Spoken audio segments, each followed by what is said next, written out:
India star Prabhas నటించిన కల్కి 2898 AD చిత్రం విడుదలై సరికొత్త రికార్డులు సృష్టించింది.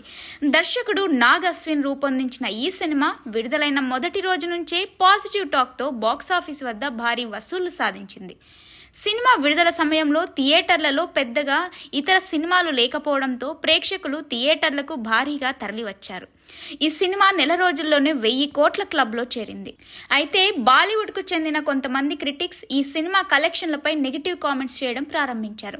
వారు కలెక్షన్లను తక్కువ చేసే ప్రయత్నం చేస్తూ తప్పుడు సమాచారాన్ని ప్రచారం చేశారు. ఈ పరిణామాల నేపథ్యంలో కల్కి మూవీ బృందం ఈ నెగిటివ్ ప్రచారంపై కఠినంగా స్పందించింది. క్రిటిక్స్పై పరువు నష్టం దావా వేసింది మరియు వారికి లీగల్ నోటీసులు పంపించింది. క్రిటిక్స్ తమ వ్యాఖ్యలను సమర్థించడానికి సరైన సాక్ష్యాలు చూపించాలని, సినిమా వసూళ్లను నిర్ధారించాలని కోరింది.